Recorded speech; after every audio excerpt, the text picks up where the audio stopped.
Shalom, salam sejahtera. Renungan Harian Wanita Kristen 2023 disusun oleh Ibu Ria Sinuraya. Sabtu 14 Januari dengan judul Kebaikan Tuhan. Di dalam Mazmur 107 ayat 8 dan 9, biarlah mereka bersyukur kepada Tuhan karena kasih setianya, karena perbuatan-perbuatannya yang ajaib terhadap anak-anak manusia. Sebab dipuaskannya jiwa yang dahaga dan jiwa yang lapar dikenyangkannya dengan kebaikan. Sejak dipisahkan oleh karena kematian ibu saya, ayah saya menderita sakit berkepanjangan.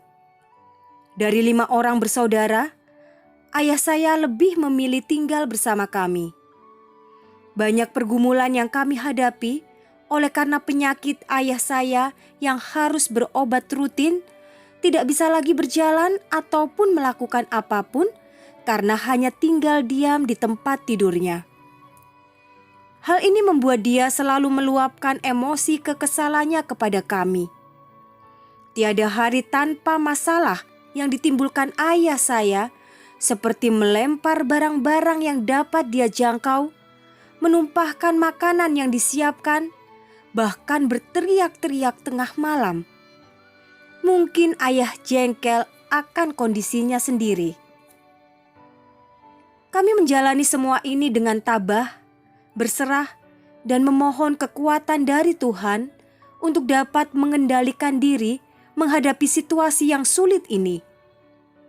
Hingga di tahun ke-15, ayah saya diizinkan oleh Tuhan untuk beristirahat dalam Kristus oleh karena kekuatannya telah hilang. Tuhan memberikan perhentian tepat pada waktunya agar ayah saya terbebas dari sakit penyakitnya yang membuatnya menderita. Tuhan memberikan kekuatan kepada kami untuk melewati pergumulan ini. Kisah ini mungkin banyak kita temukan di antara kita yang masih memegang teguh adat ketimuran, di mana ketika orang tua menjadi tak berdaya lagi, maka adalah tanggung jawab anak-anak untuk merawat dan memelihara mereka sepenuh hati. Adalah suatu tantangan tersendiri dalam merawat mereka. Namun akan menjadi buah bibir orang jika kita memilih melepaskan perawatan mereka kepada orang lain. Sebab itu dalam hubungan keluarga seperti ini, banyak masalah yang kerap kali menantang kita untuk dapat mengendalikan emosi, dan ini tidaklah mudah. Namun sebagai orang Kristen, kita sangat menghormati hukum kelima, di mana Tuhan bukan hanya memberi perintah untuk menghormati orang tua, tapi juga menjanjikan sebuah upah indah, yakni berkat panjang umur dan kebahagiaan. Jadi selayaknya lah kita bersyukur diberi kesempatan untuk memelihara dan merawat orang tua kita. Tuhan tidak pernah lalai menepati janji-janjinya. Ia penuh dengan kebajikan dan sukacita, walau dalam pandangan manusia yang terbatas ini, sulit untuk melihatnya secara nyata ketika masalah demi masalah terjadi dalam keluarga. Setiap hari kita menemukan ada saja yang membuat kita mudah untuk melupakan janji Tuhan.